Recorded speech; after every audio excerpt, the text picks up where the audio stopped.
What's up, everybody?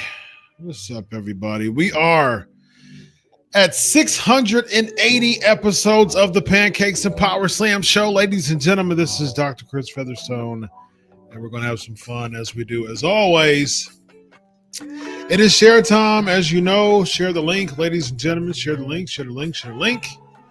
Let's do this. Let's do this. Let's do this. We got an interesting conversation today. Yeah. Share the link, y'all. Interesting conversation today about The Rock. I was actually going to talk about another topic, and I got a request on Twitter today. Twitter this past weekend, about 85% of Twitter, at least my interactions, they've been on their good behavior, man. man. So shout out to my Twitter followers. Put on your good behavior. And that's what I really like. The followers that I have on Twitter, like for me, and this, if you're not one of these people, you can unfollow me.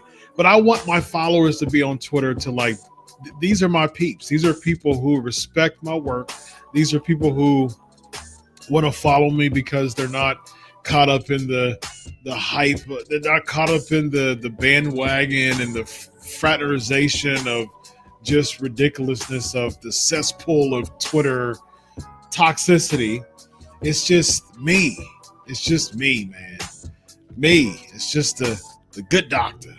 Just being me. My life, my thoughts, my goings on, my expertise, and just me bringing me you, and me giving you information that I'm telling you is accurate because you know, and you trust you like my work. All the DMs that I get as far as giving me kudos for my work, I really appreciate that, guys. I kid you not, man. I'm continued to be humbled by your support, and I really, really appreciate it, man. Asking me for advice for things by DM. I'm picking up people I'm mentoring on DM how to handle certain Twitter crowds and things like that because they like the way I move on Twitter, and I'm not messy like a lot of people on Twitter is, man. So keep it going. I'm here as much as I'm available. I will respond to your DMs and really help you navigate through that stuff, man. Because I'm chill. I'm just a chill dude, man. And I'm legit.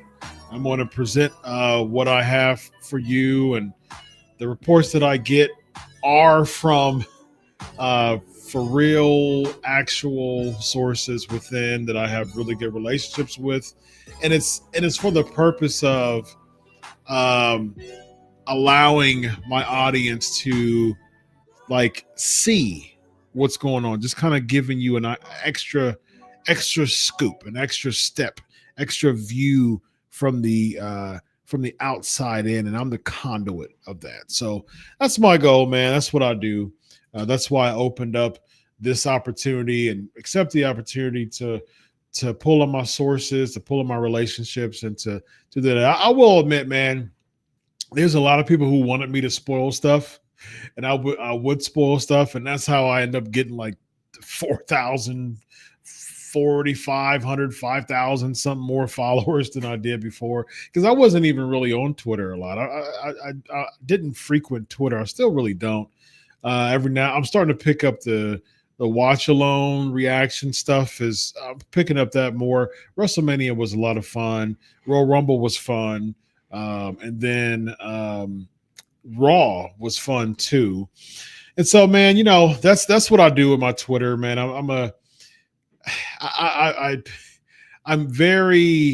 watch how I move on Twitter, man, really, because at the end of the day, man, I really want to represent Christ in everything I do. I'm not the guy that cares about being liked by everyone. The God that I serve, my inspiration, my everything, my Lord and Savior is Jesus, and he wasn't liked by everybody. So who the heck am I, little old me, expecting to be liked by everybody? But however, I am liked by the people who matter. You know what I mean? And that's what it's all about. And then along the way, I'm liked by others, and I end up, having good relationships and good, acquaintanceships with them. That's what life is all about, man. Just be you, just be you and have a good time at it. Always seek to improve, always seek challenges, always seek to get that psychological brain churning to be a better you. Don't be out here just basically being like a emotional hot wire. And you're just dangerous to be around. If you touch, you might get zapped. You got to be careful with that as a person. That's the reason why like social media is so detrimental to people's psychological health. It really is, because you can get way too much dopamine, and it also gives an opportunity to express just unhinged emotions that really should be taken to therapy. But I will say, though, like I said, I really appreciate the Twitter interactions that I had over the past few weekends. Of course, there are people being people and other reactions and people being weird. But hey, man, that's like I said before in Q&As when people ask me stuff here. Hey, the IWC is going to IWC. Twitter is going to Twitter. Social media is going to social media. And only you can absolutely change. Speaking of that, I hope that people aren't stirring things in the chat here. We got some of my OGs picking arguments. I hope that's not the case. I hope that's not the case. All right, y'all. We got some not picking arguments within each other. We don't roll like that. We chill. We PNP is a chill culture, man. That song Found Me by I Am Nobody. It was on the Chill City page. And so we are Chill City over here, man, for real. All right, y'all. Let's get into the class for tonight. Of course, be sure to share the link. Man, thank you all for continuing to sub on the show. We are 48 away now. Last time I checked, 48 away from 1,000. So if you haven't subscribed on YouTube, please do. Please subscribe on YouTube. I really appreciate all the continued support of this show as I continue to be intentional the past few months, really intentional about building my base, about making this channel unique, about really building my YouTube base. And so over the past few months, I've been doing classes, and that's worked. That's my niche. It's been working, and I've grown quite a bit over the past few months with people liking the psychology classes and all of this research that I continue to do for you all. These are all my former classes, ladies and gentlemen. Look at that. All the research that I do for you all for this class, for these classes, all this is solely for this show. I have not taken these classes to any other avenues, which I may. I'm actually thinking about writing a book. There's a scoop for you. I'm thinking about writing a book about all the classes that I've done on this show. I just need to find some time to figure that out and what that looks like in my schedule that I don't have right now. But there's some thoughts that I'm having, man, using all these classes that I've given you all and to put it in book form. So I'm interested, man. I'm just being open and honest with my peeps on Pancakes and Power Slam Show, because this is my show. I do what I want. I don't have any type of people asking me to do this and this person saying this and can you not do? No, this is my show, and I get to rock how the way that I want to rock. And so I thank you all for continuing to support me. I'm really, really looking forward to continue to build this YouTube platform on Pancakes and Power Slams, giving you classes every single week. All right, y'all. I was given this request on X. The reason why I brought all this up, I usually I check DMs and notifications of people who, acting like they're reacting like they have a brain, and I like that. I like that vibe. I like interacting with people. People follow me on Twitter. They care about what I have to say. And so if you don't care about what I have to say, you want to criticize, why are you following me on Twitter? That's just stupid. But if you do follow me on Twitter, you do support what I have to say, yeah, man, you deserve, to get a like if I see I don't always check stuff. My apologies for that, but I don't have the time to check every reaction and stuff like that. But that's the reason why I quote a lot of, I quote a lot of responses. I quote a lot of posts that tag me that are respectful. You know what I mean? And so agree, disagree. It's okay. I mean, we're adults. We should handle ourselves like adults. And so, but if people's making sense and commenting based on stuff that I've done, I'm all for it, man. I like the interaction. That's the reason why I'm one of the only podcasts that really emphasize giving the chat its own segment. I give the chat its own segment because I really what you say is important to me if it's done respectfully and if it's done as an adult. So I appreciate that, and I'm all for it, man. As you support me, I support you, and that's the reason why the chat is booming, just like it is every single week. All right, y'all, let's get to the class for tonight. So on Twitter, I was given a suggestion. I actually had a poll. I had two subjects that I was going to talk about. I actually had one subject that I announced on the Raw After Show that I had everything ready to rock and roll, about to get the class together. And I was like, you know what? I actually, based on this whole weekend, I actually have another topic. And so that I'm thinking about teaching about. And so I got some research material done for that too. So I got a bunch of research material ready to rock for both subjects. And then one of my Twitter followers was like, hey, Dr. Chris, I think that this is a good idea for me to give an analysis and to give my recap reaction analysis on The Rock's interview on Pat McAfee. And I was in between clients and I saw that and I was like, got my brain churning. And I was like, that's interesting. And then I looked at the interview. I looked at the Rock's portion of the interview on the Pat McAfee Show, the Rock's interview portion on the Pat McAfee Show.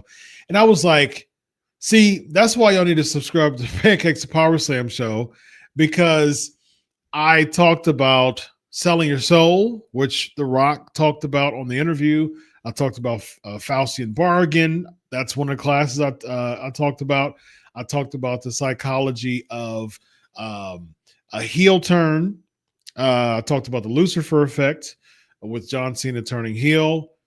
That's one of the classes I talked about.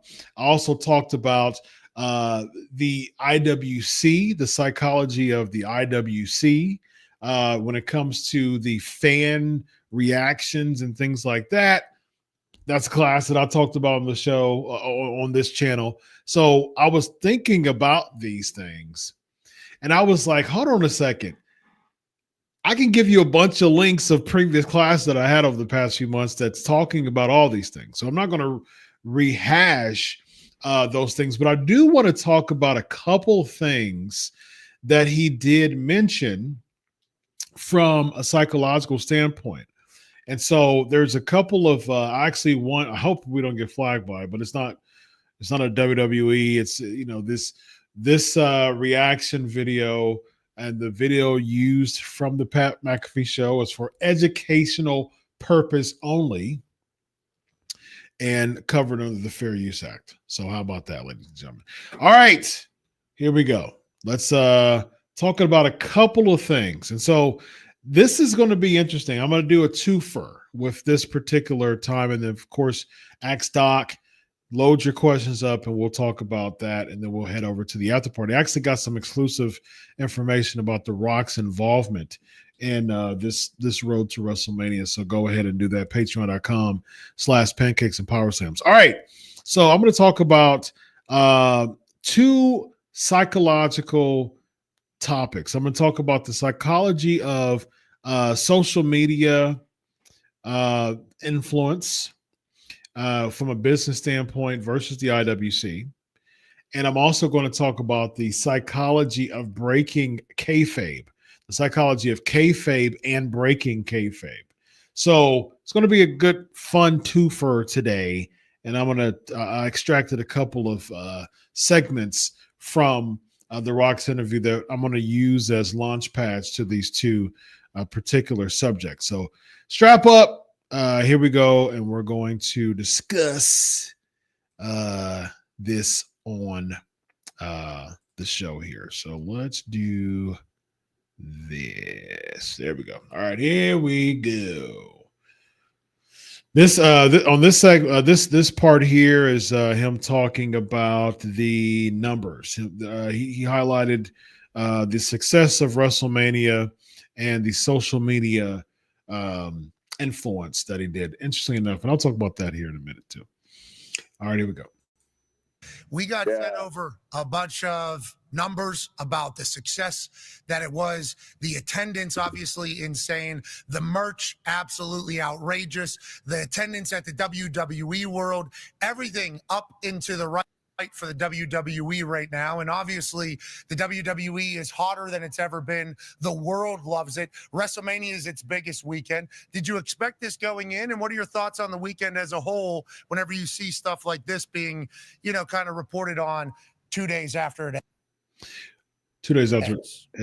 Okay. So real quick, let me mention something that I noticed. And this is just my psychology brain churning as I'm thinking about this.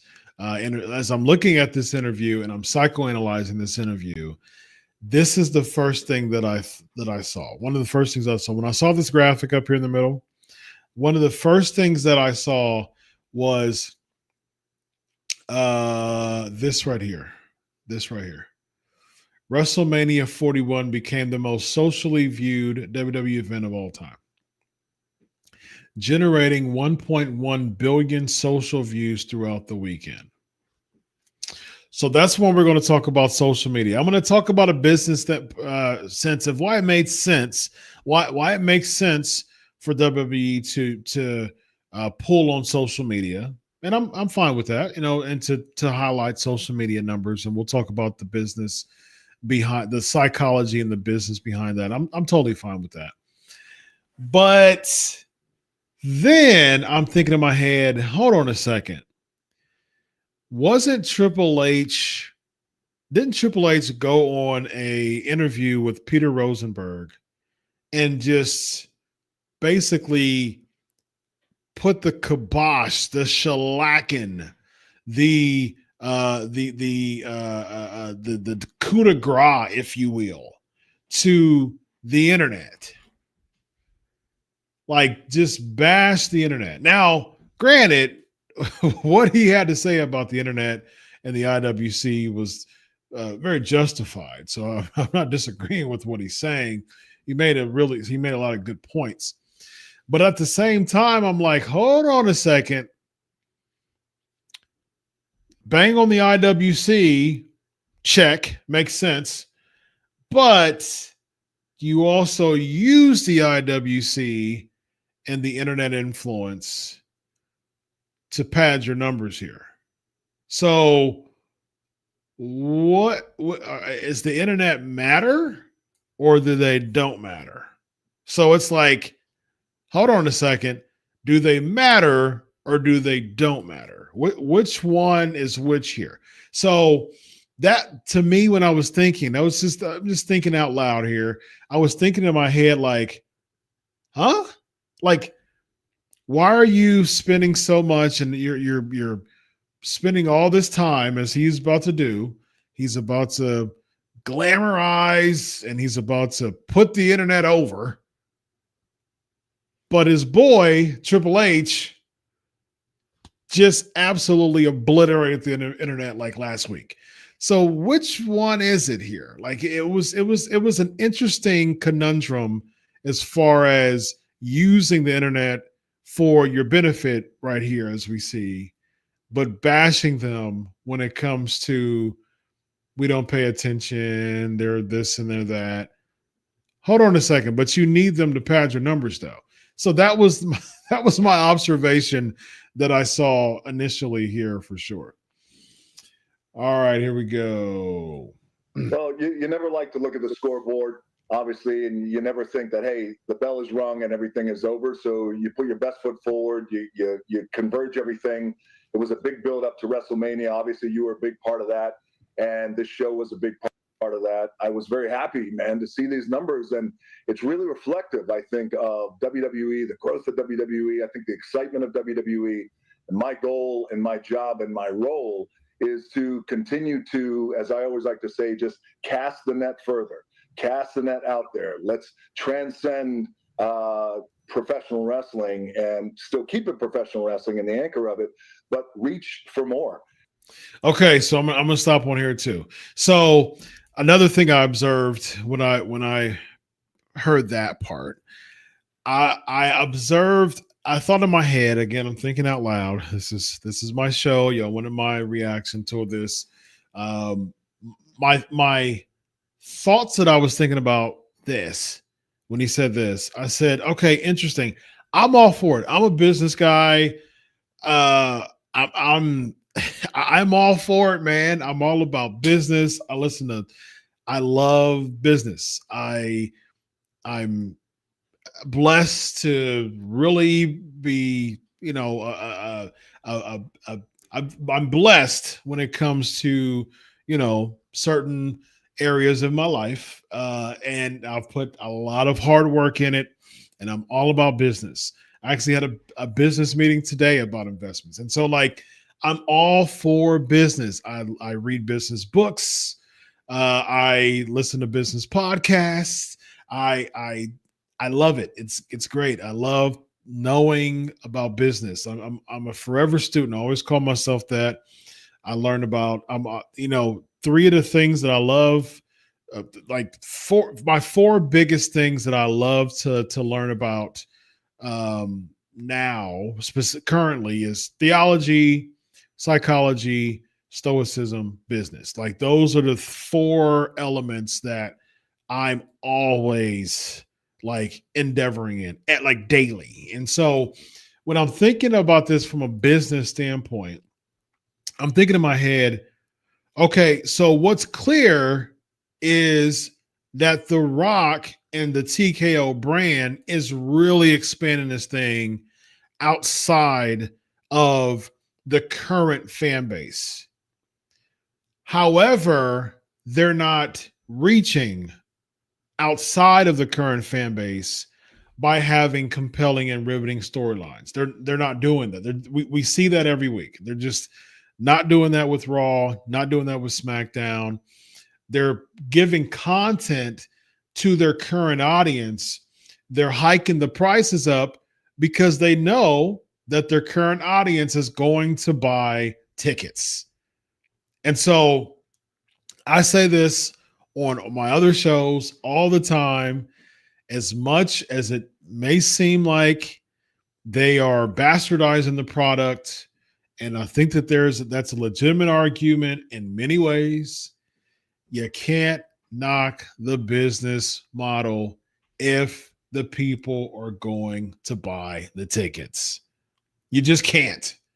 You can't. That's business, man. It's business. If you're going to hike the prices up because you know the people are going to buy the tickets, why not? Because they're going to buy the tickets. And especially if you know that at the end of the day, it doesn't matter what the main event is, it doesn't matter how much people complain, they're going to buy tickets. And so that's the smart version. I mean, that's the business end of the company. If you're paying $1,500 for a ticket, we can complain until we're blue in the face. And there's a lot to complain about when it comes to that. Thankfully, I get paid to complain. But there's a lot of people who just complain about paying $1,500, especially the hardcore marks. They're going to pay for it anyways. And so why do they care about you complaining about $1,500 ticket if you're going to buy the $1,500 ticket? I don't care. So, I mean, you're gonna come, like, just shut up and buy the ticket. Like, we don't really, like, it's like Charlie Brown's teacher. Womp, womp, womp, womp. Okay, so, okay, go ahead and put your credit card number in there. Like, that's basically, from a business model, how they think. And so when he's talking about transcending the business, going beyond pro wrestling, this has become a media focused conglomerate. This is a media project. This is beyond pro. The Rock's right. This is beyond pro wrestling at this point. This is beyond pro wrestling.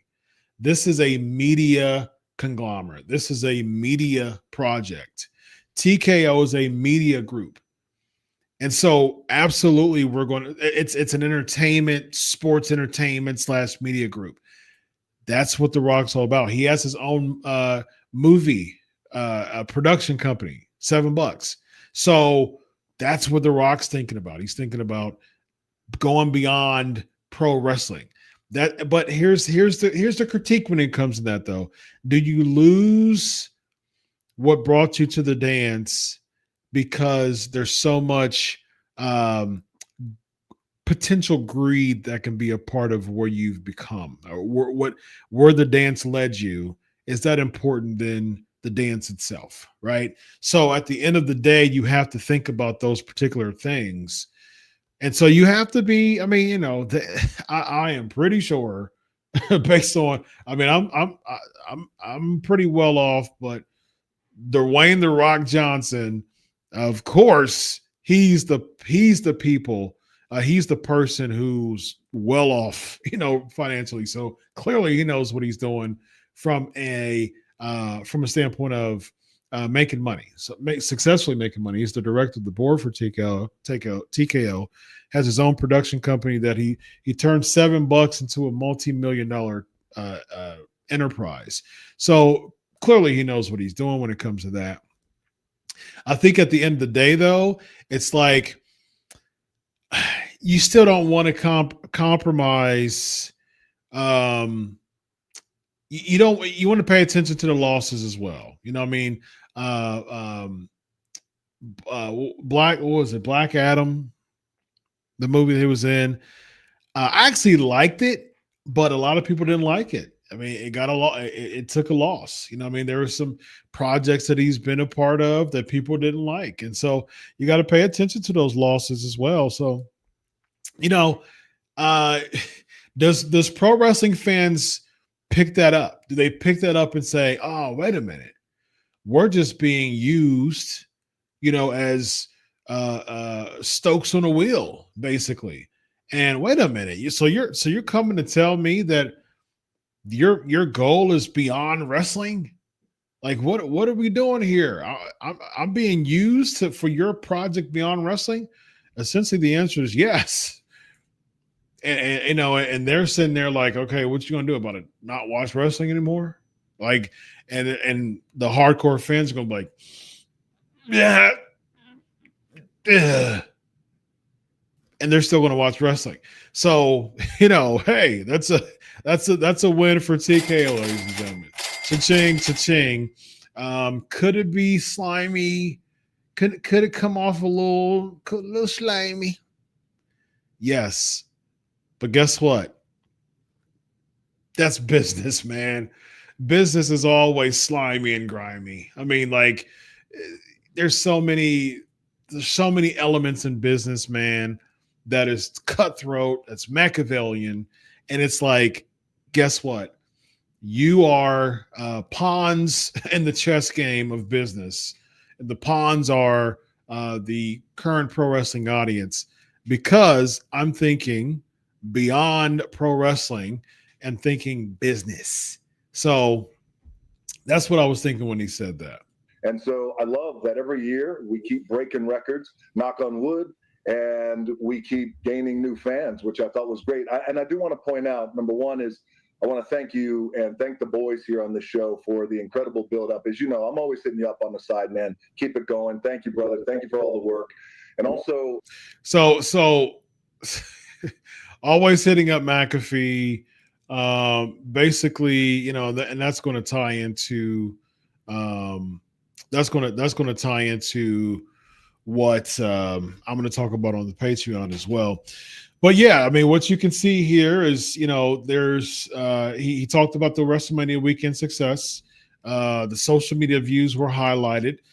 He talked about the influence of the social media numbers while Triple H was banging on the social media. And so what I was thinking about this, I was like, the social media versus the IWC. And so what's important about the social media? Social media can actually be used in a positive way. Like I said, social media is really a quick. Forbes covered this a few years ago.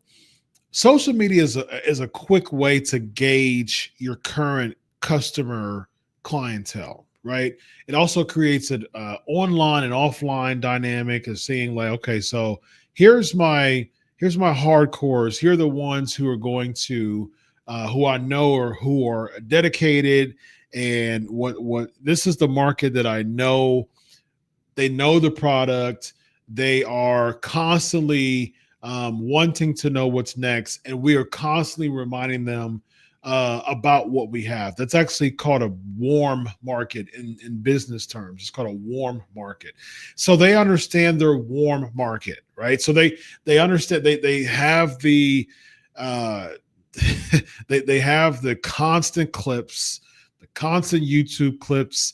They pay attention to the YouTube numbers. They use the YouTube as a way to pad their numbers and present that in the shareholder meetings and present that to the public and during Raw and all that stuff. And so that's a way to continue to bring a positive spin on something that could be viewed as negative. I mean, the consumer takeaway from this past weekend was very negative. It was incredibly negative.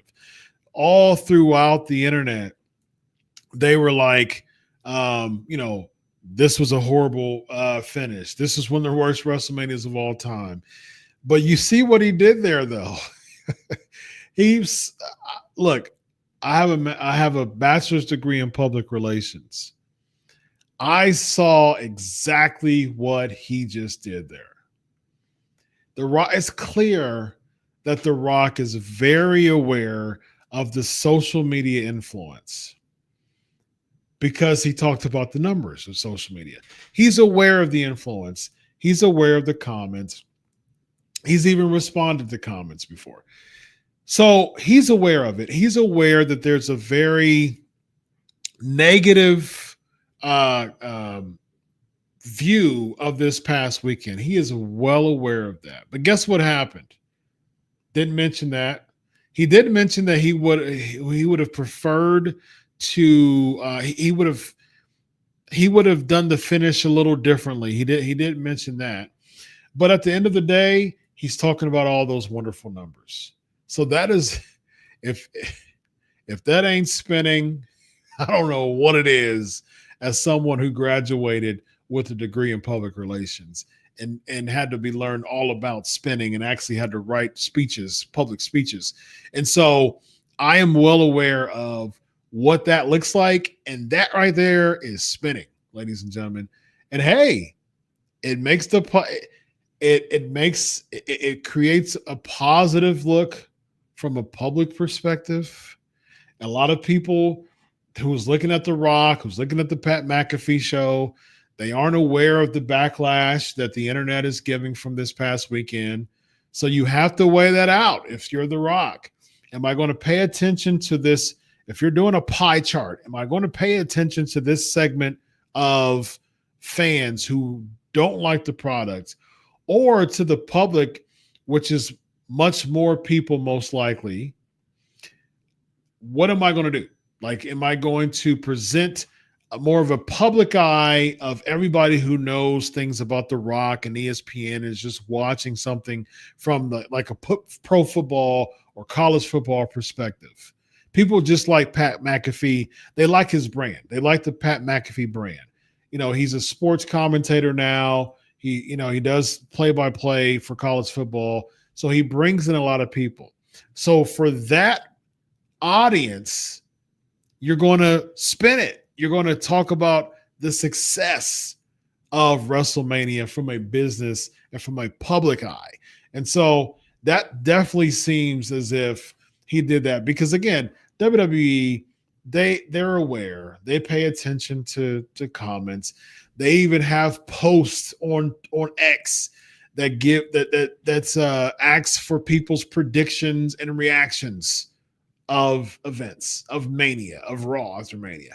So they're aware. They pay attention to it. But at the end of the day, what do you do with that backlash? And how do you spend it to still look good in front of the public? And right there, what we just saw was exhibit A of that, for sure. All right, so let's go to the other segment here that I want to talk about before we go to the questions. I want to talk about kayfabing. All right. So this is what The Rock said about the John Cena heel turn and recapping the WrestleMania 2 main event. And then I'm going to talk about kayfabe here. Let's go. Okay, let's get to the soul talk, because what we saw at Elimination Chamber, when you ordered the to John Cena, and we see John Cena's face go from, oh, you can't see me, hustle, loyalty, respect, to the last time is now. And then he shakes Cody's hands, and then he kicks him right in the dong. Okay, and then obviously all roads lead to the main event of WrestleMania Sunday, night 2 in Las Vegas. Here we go. What were your thoughts whenever you're watching that? Obviously, you're pulling for John Cena, who's your guy.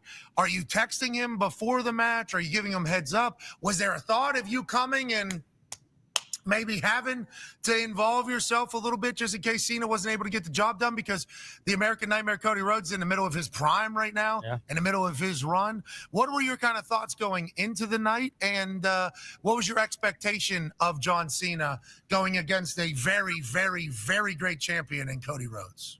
A very great champion in Cody Rhodes. Now, keep in mind, for us here and all the fans, speaking as DJ, as Rock, director of the board, and not final boss, I got to tell you that let's start with the ending, and let's start with John becoming the 17-time heavyweight champion and legitimizing himself as being, without question, the GOAT, period. He's on Mount Rushmore now. Got to kick a guy off. We talk all the time, text all the time. He's not a bad. Can't wait to see this heel run for the rest of the year. Who knows what's going to happen? I love that there is a specific amount of dates that we have John for. And I love his connection to the audience. Again, he's not a bad guy. He's not trying to play bad. He's just talking the truth. And he said, hey, I'm fed up with this shit. There we go. In terms of this really messed up relationship that we had. Okay. There you go. So it's part of the profanity there. All right. So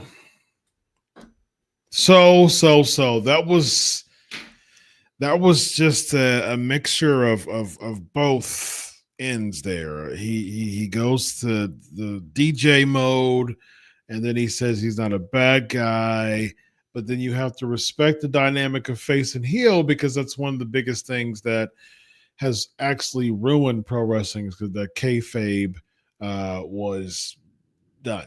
Is basically dead in many ways. You're trying to keep kayfabe by getting cheers or boos. You're mapping things out to get a reaction from the crowd, because that is the dynamic of pro wrestling. You can put dollar signs and business marks and brand names on pro wrestling as much as you want, but at the end of the day, kayfabe is what pro wrestling is all about. As we see all the time with John Cena, he has no shame in calling out moves, calling out spots. He is notorious for loudly calling out spots. And so we know that it's a choreograph. It's a dance between two people. It's choreography. They know the finishes.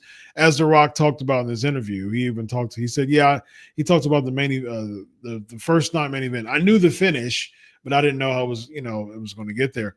And so all these things, it's like you're breaking kayfabe, but then you want to embrace kayfabe by talking about we don't have a template of him being a heel. He's just turning heel and kind of doing it on the go.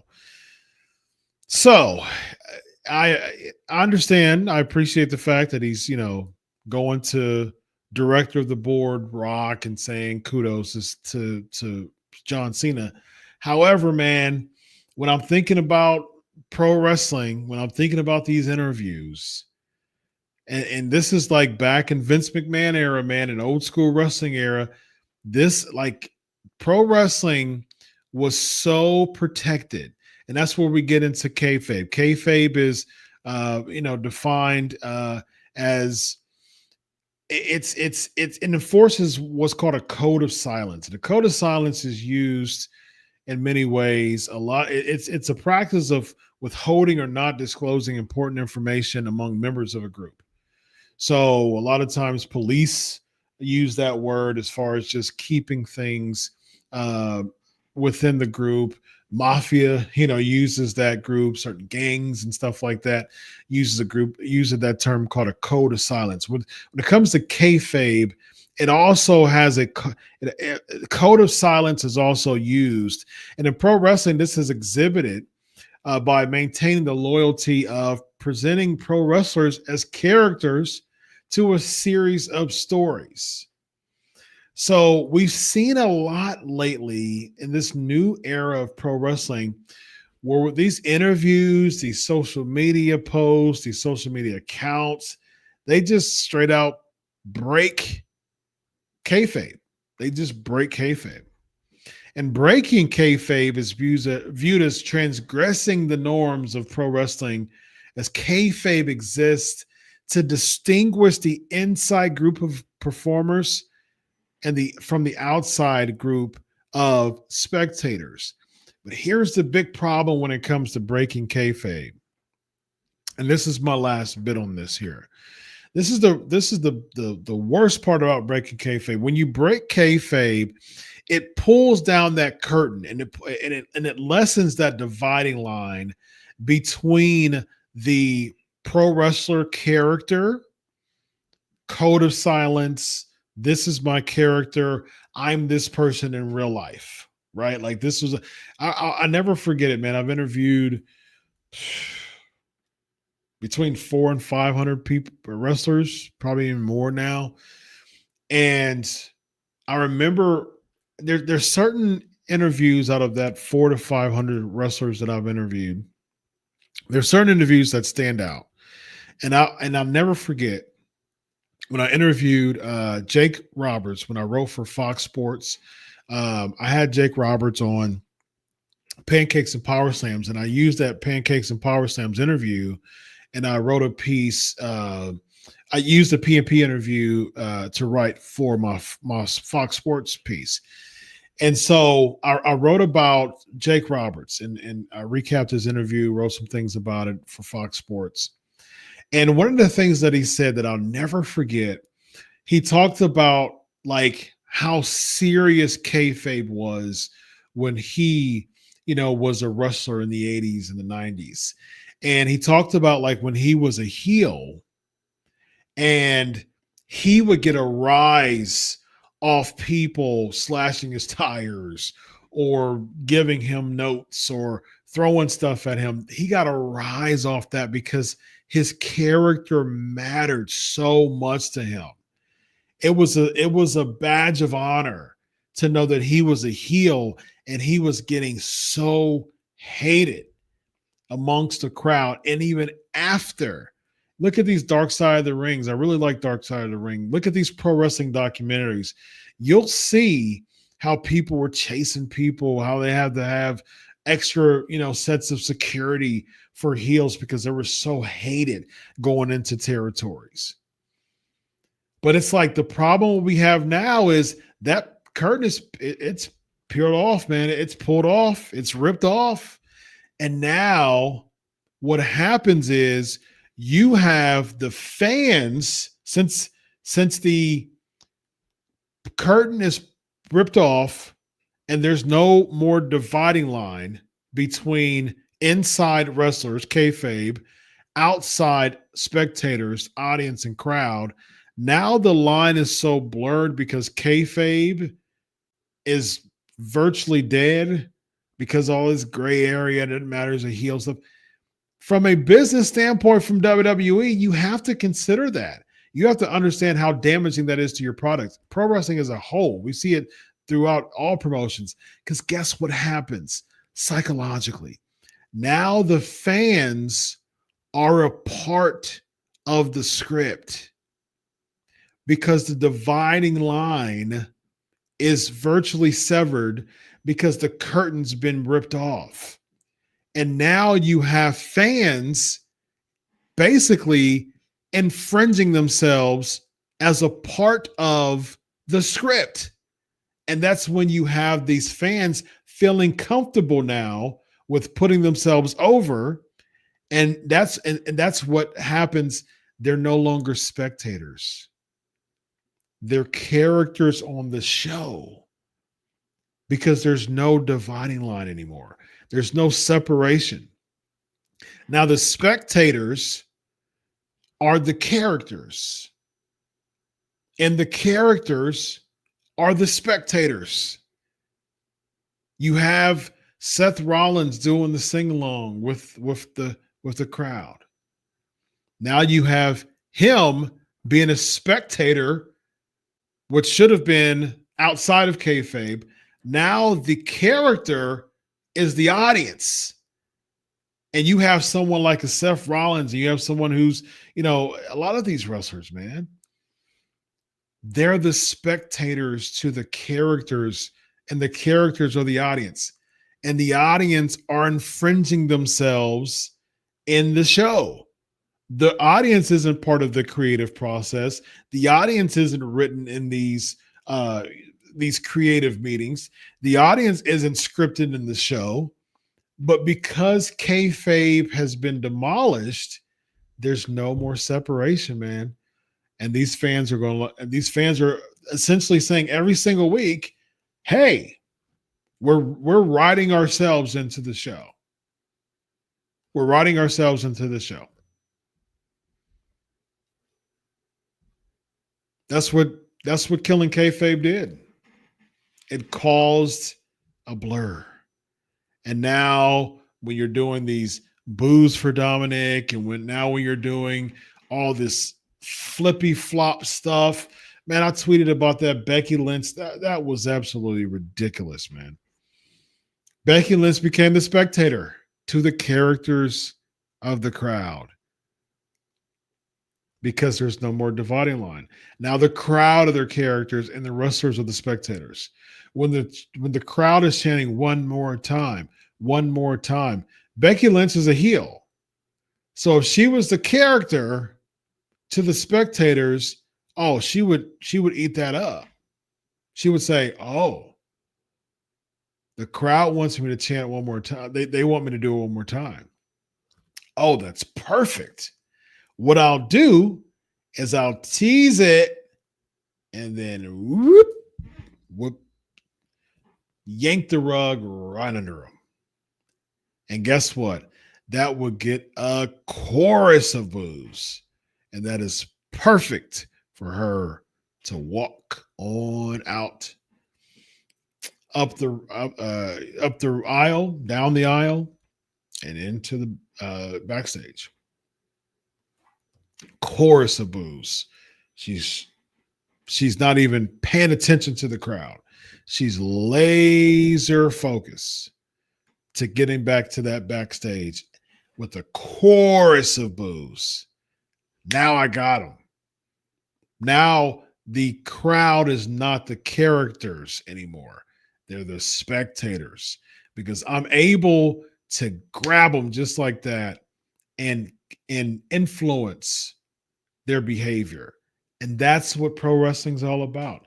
That's what kayfabe's all about. These characters are so strong that they're able to influence the spectators. But unfortunately, because the lines are so blurred now because of kayfabe, now the audience has become a group of people who have written themselves in the show. And that's what makes it so difficult. It makes it so difficult. So killing kayfabe, it's really blurred the lines, and it's really caused pro wrestling to be very confusing. And we saw that. We see that all the time. They flip-flop. They'll have this reaction to this, and then they'll say this, and then cheer this. And Seth Rollins comes out. They sing along with him. He plays to it. Now he's the spectator to the characters. And so they sing along. They hijack the show all the time. Fans hijack shows all the time.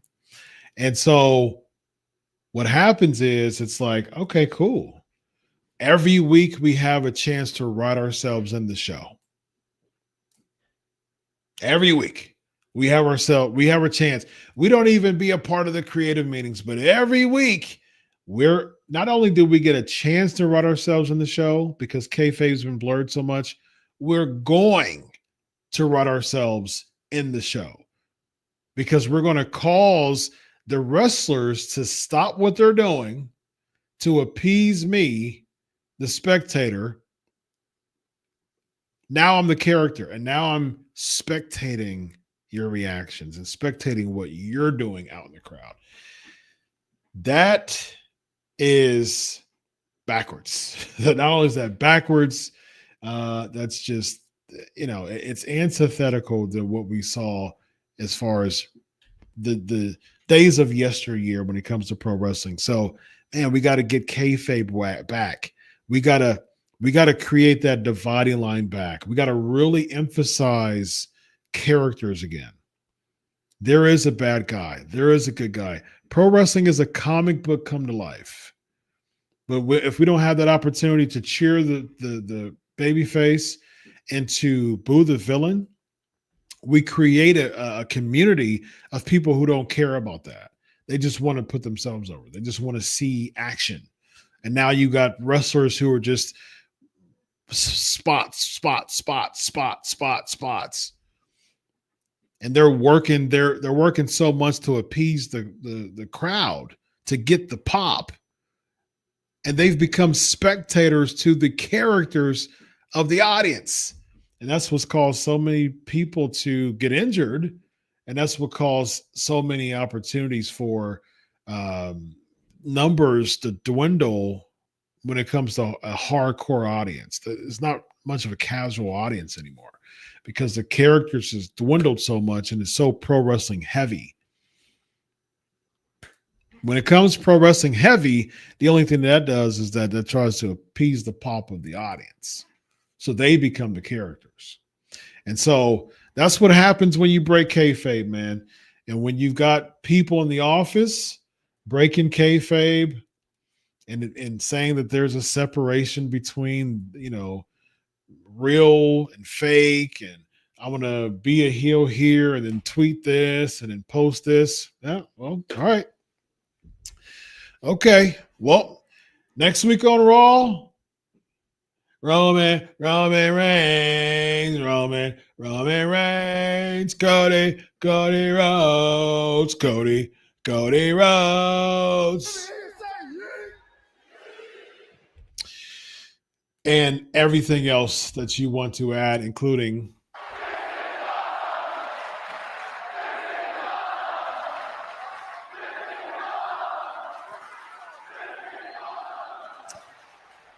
that is, there you go. And everything else that the fans create as a part of that wrestling experience for that day. They're going to hijack the show because they're a part of the show now.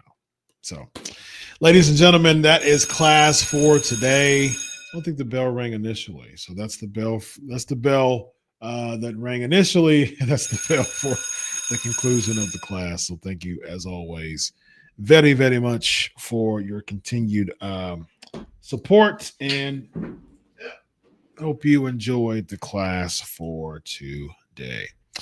All right, y'all. Without further ado, it is now time for the question.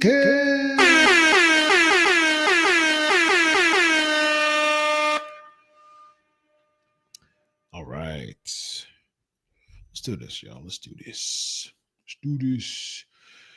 All right, so let's zoom. Oh man, there's a lot of questions. That's awesome, y'all. People's ready. Let me get through this because we got to hop onto the Patreon so I can give some info and talk to my peeps. Thank you so much. We're almost there, y'all. We are almost there to 1K on YouTube. So my Twitter numbers fluctuate so much. It's like I'll get over 6,000 and I'll get to like 59 something. I'll get to like 58 something and I'll get pushed up to 6,000. So my Twitter crowd, they're flaky. They're like me, and then they're like, well, I don't like that Dr. Chris guy because I don't believe the report. although I have zero proof that the report isn't true. So that's just, you gotta love it. You gotta love it. Similar to Booker T. And I'll mention this on my Patreon, man. There's more layers to the Drew McIntyre thing, and I talked about that in my. See, the thing is, man, if I join my Patreon, man, I really break the fourth wall when it comes to stuff, because there's so much stuff that I just don't reveal in public, man. Because the audience, the Twitter audience and stuff like that, they really don't need to know. But at the same time, like, I always protect my sources. I always say that. I always protect my sources, man. Always. And I've taken many bullets over the past few months from the sources, especially when you have people like, I'm taking the heat for what someone backstage informed me of. That's weird, first of all. And if I thought that it was, again, man, my reputation on the line, man. This wrestling stuff is the lowest on the list of all the business endeavors that I do. And this is the bottom of the list. And so why in the world would I try to compromise, ruining my reputation as a therapist, a college professor, a DJ, like all of those things that I do that is totally, completely outside of pro wrestling. Why would I want to ruin my reputation by coming up with make-believe false reports? That is just absolutely silly to me, the thought of it. But when people get in the wrestling bubble, though, this is all that they have, and they're warped. And so it's an interesting concept, man, when it comes to this IWC. But their numbers matter, ladies and gentlemen, according to The Rock. All right, let's hurry up with these because I want to jump off. I can't promise you all of them. That's the reason why we're going to start super chatting here. But let's see. Let's see what we can do. All right. And I can't do a lot of repeats. Although I'll do a few of the People's Wrestling Channel because you hopped on and did a bunch of questions here. Thoughts on the Tops patches? I think it's a great way to commemorate moments for wrestlers, and it obviously makes more money for WWE. I mean, again, business, man. Business. My thoughts on WWE Unreal. I'm not a fan. I mean, you know, it's again, man, breaking kayfabe, man. Breaking the fourth wall, and it's, again, like I said, it's become a media conglomerate. It is a media project. It's a media company. Media. And the media has it's transcended the pro wrestling audience, man. WWE buying what's my thoughts on WWE buying AAA? I bet Tony Khan is crying. I mean, hey, man, Conan has made it very clear that my late great grandma. I mean, my late grandma. She used to always say something that was hilarious, and now there's a few people who knew that, knows this, and I'll share it here on this show. When someone made a mistake, she'll be like, "You done blew," and I still use that. I use it as in a joking manner because a lot of people understand why I say, when I say "you done blew," or "you done blew," and I'm going to use it on Tony Khan, ladies and gentlemen. Tony Khan, you done blew. You done blew, Tony Khan. You done blew. All right, ladies and gentlemen, we got People's Wrestling Channel. Does Cena keep the title until the end of the year with what WWE doing a pay-per-view at the end of 2025 and loses it there? Most definitely don't have Cody win it back at SummerSlam. Why not Cody win it back at SummerSlam? Why not? Why wouldn't that make business sense? It would. Would I be a fan of it? Not necessarily, but I mean, hey, if it works for business, it works for business, man. Reigns and Punk team together, perhaps. Why have people Suddenly turn on Cody. People saying historic moment of them hating Flair has nothing to do with Cody. So whilst I'm loving the hate on him, I don't get the sun turn. I mean, yeah, it's the IWC, man. They go in waves. They want to put themselves over. I was just talking about that. I mean, breaking kayfabe.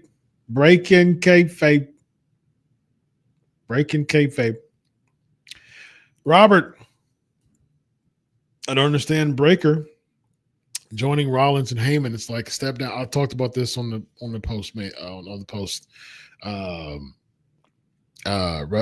Raw review. I said the same thing. It's like a step down for him. There was better options as Muscle, Jeff Cobb, Rusev, and even Omos, even Femi dropping title becoming Muscle. Ooh, I like the Jeff Cobb Muscle idea. Yeah. Rusev, give him his own thing. But Jeff Cobb, perfect way to integrate him into the WWE. Man, Cobb would have been it. Cobb is the guy. That would have been a great debut. I said that. I'm not a fan of Breaker. I don't like breaking the spot. I don't like it. Nope. Breaker has been his own guy, has been his own machine. You know, he's just a killing machine. That's been his gimmick. That's been his thing. Why make him be like in an alliance that it's not going to be centered around him? The alliance is centered around Seth. But man, great idea to bring in Jeff Cobb in this spot. That would have been great, man. Kudos to you, Robert. That was a great idea. The Rock has a T-Rex behind him, Final Boss engages, saying, was this a subliminal message to Vince McMahon? What's the subliminal message? School me in. I'm interested in knowing. Robert with Rock saying Cody is going to turn heel down the line. Could Rock double cross Cena later in the year and Cody sells it? So, see, that would be interesting if we do a Cody heel Cena face. And even if Rock keeps the belt throughout the rest of the year, and Cody wins as a heel, and Cody's the one who accepts the Faustian bargain, so to speak. He's the one who sells his soul and becomes heel. I got a hair on my ponytail that's just kind of, there we go. It's kind of acting fun. It's kind of wilding out. All right, let's see here. Yeah, I like the Cobb idea. I do. I like the Cobb idea. I think the Cobb idea is money. It's a great way to integrate him. You're with Heyman, you're with Rollins, and yeah, I like it. James, I thought Mania this week was just terrible to me. It was the worst Mania of all time. Besides, the matches were very lackluster. I like seeing the legends Austin and Cena who are Mania.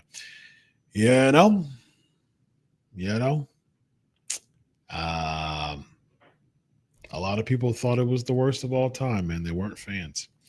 All right, let me zoom through these, y'all. Y'all are awesome. Lots of awesome comments today. We had 3 figures. So again, man, I gotta my apologies, because man, I haven't been good at that over the past few weeks. Final Boss engaged. Dr. Chris, favorite OSU player in NFL. Who would be the first Buckeyes player taken in NFL drafts? See, stuff like that is what. See, that's talking. That's speaking my language. Final Boss engaged. That's speaking my language. My favorite OSU player in NFL currently is C.J. Stroud. As many people, that's C.J. Stroud. I think that gives you a hint of who my new team is. So a really good hint, actually. And I revealed it to a few people, and I'm going to make it public. I'm going to make it on my socials, on Facebook, really. Because I really don't talk about a lot of personal things on Twitter. I'm going to make it public on my Facebook toward the NFL season. So, but I'll make it official. But that's the team that I'm eyeing right now the most. So, yeah, we'll make it official here. All right, we'll make it official when when it's time, publicly, if you will. All right, and be the first Buckeyes player taken in the NFL draft. Quinshon Judkins, most likely. That would be my guess. Yeah, Quinshon Judkins. I think he'll be drafted over Will Howard. I think he'll be drafted over Travion Henderson. I think he'll be drafted over JT Tuimoloau. But Jack Sawyer is a good argument, though.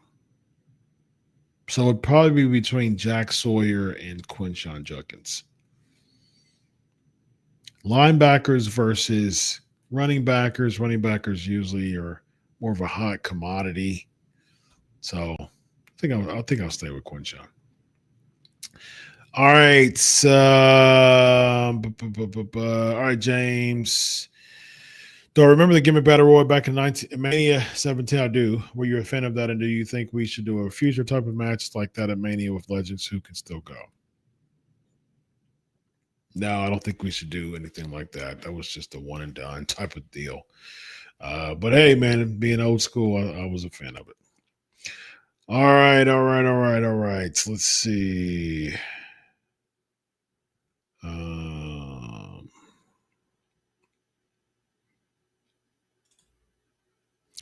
It's funny how dead kayfabe is, but Pat McAfee, ladies and McAfee, is doing the show after what happened on Raw with him and Gunther looks like nothing happened. Yeah, he should have come out with a neck brace, man.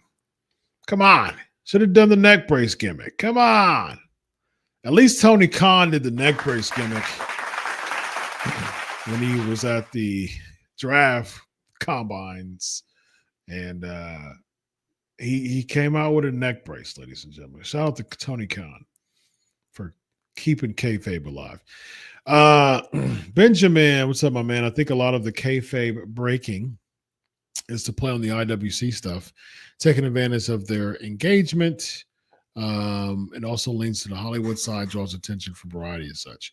I think the variety attention, I still think you don't need to break kayfabe to get attention from variety. The IWC stuff is weird, breaking kayfabe, because you're talking about them, and the very fact that you're breaking kayfabe is weird because it's just allowing the IWC to come in. I mean, you breaking kayfabe is opening the door for the IWC to stampede into the creative meetings, and you don't want that. Trust me when I say you don't want that, because, as anybody saw how fickle the IWC is, like we see that all the time. So you don't want them to have anything to do with the creative meetings. You just have to make the character stronger.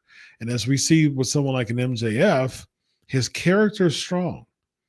And he's able to, there's been a couple times where the fans tried to cheer him, and they cheered him a little bit, and then he knew how to just boom. And then he turned babyface, and it worked. And then he turned heel again. And so he knows how to play the heel. So got to have that strong character. The Miz is like that too. I feel a lot of talent want to turn heel, but play to the fans. Like yesterday, Becky should not listen to fans wanting to do one more move. Yep, exactly. That's what I was saying. The one more time gimmick. You could have been a heel. You could have been the hugest heel of the night. Had that chorus of boos by not playing to that. Benjamin, you are right. It's all promotions. Tony Khan loves that curtain being gone. He sure does, man. He sure does. He sure does. What's up, Danimal? Remember watching wrestling without looking good at social media? I mean, looking at social media in the 80s and 90s. I think people will take this too serious as a show. If you don't like it, there's an off button. I think the biggest, I think the biggest thing is not being so attached to social media when it comes to pro wrestling. Like watch pro wrestling. And don't allow, and pro wrestling, don't allow social media to influence wrestling so much, man. Like, are you kidding? Why? How in the world are you trying to reach an audience beyond the marks if most of what you listen to is the marks? And it's like that's not working, man. That's not going to work. But at the same time, we have WrestleMania. WrestleMania is always a moment where the casuals comes in. It's a spectacle. But the rest of the year, man, you listen to the marks too much. Roberto asks Doc, do you think that the talent becoming the spectator can be viewed as the old saying, get paid to do as little as possible? Do you think these peeps will spin it into being the new way to work a crowd? That's a good question. When it comes to the get paid to do as little as possible, that's not a pro wrestling that's not a pro wrestling philosophy whatsoever. Because back in the old days, I mean, you were selling the heck out of your character. Why? Because the stronger your character was, the better the opportunity was. Like making money in pro wrestling wasn't based on how good you were in the ring. Hulk Hogan, nah. Dusty Rhodes, baby. Malcolm Dwayne, nah. Ric Flair, yes. Sting, yeah. But those are characters that are legends. Not because their catch can in the ring and they're so good at flipping and kicking and doing all these things. Nah, man, that's not it. That's not the reason why. It's because their characters were so good that they made a lot of money doing it. And that's what it's all about. Benjamin's so crazy watching old Bruno match in MSG and how the crowd reacts compared to now. Exactly. Or old Von Erich stuff. Bingo. Exactly. All right, y'all. Let's see if somebody who I haven't Olivier, what's up? What do you think of Coach JB Brown, former JUCO coach on Netflix? I've heard about that, but I'm not too familiar with that. With JB Brown, I have to catch up on Netflix stuff. So, yeah, let's see here. What's up? HAH is a newbie here. Welcome. Everybody welcome him. We welcome newbies. We welcome people in the fam. So come on. Olivier's new too. So welcome, Olivier. Appreciate you your support.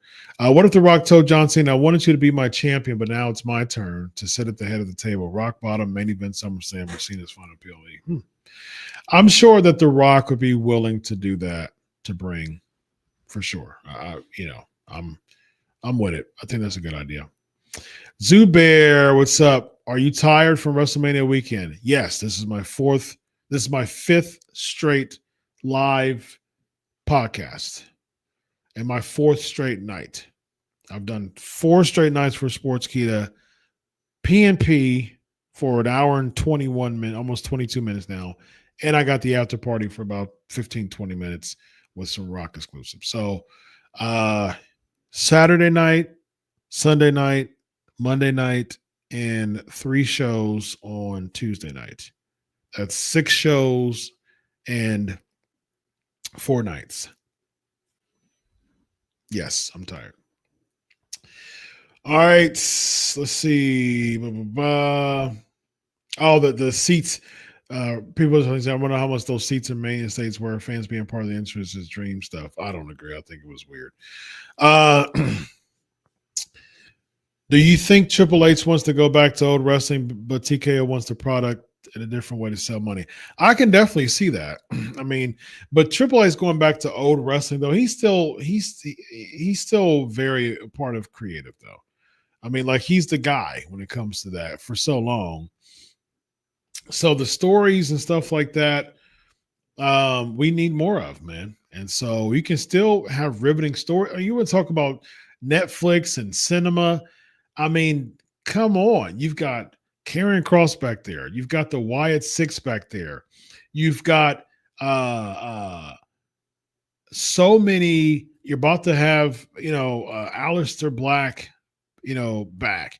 you've got so many creative minds back there that are just brilliant creative minds, man, that you can make them their own creative team and you can make them take over. So you got the people back there, man. You can make this thing creative for sure.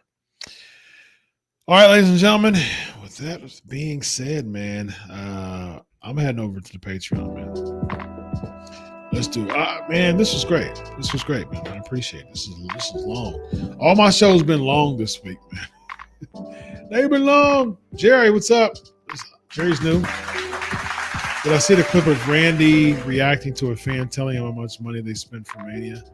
I saw people talking about it on socials, but I haven't looked at the video. So that would be I will check that out.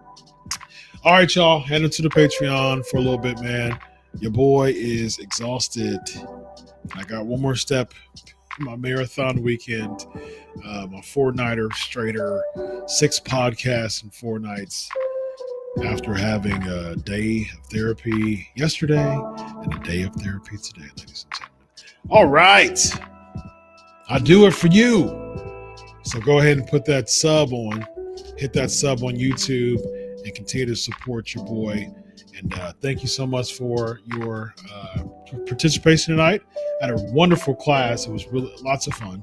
So be sure to like, share, subscribe, and comment, because what that does, boop, boop, boop, pushes up those algorithms and let other people who YouTube may not be showing, it gives them an opportunity to look and say, I'm interested. And let me see what this Pancakes and Power Slam show is all about. They're like, oh, I like it. This is informative. I'm going to subscribe. I'm going to share this. Oh, I'm going to come next week to be a part of the live chat. Oh, so that's how that works. And it takes you liking, commenting, sharing, subscribing. And thank you very much, Keith. Until next week, enjoy your week of wrestling. God bless. And always remember, I do it for you. Have a good night, buddy. Shalom.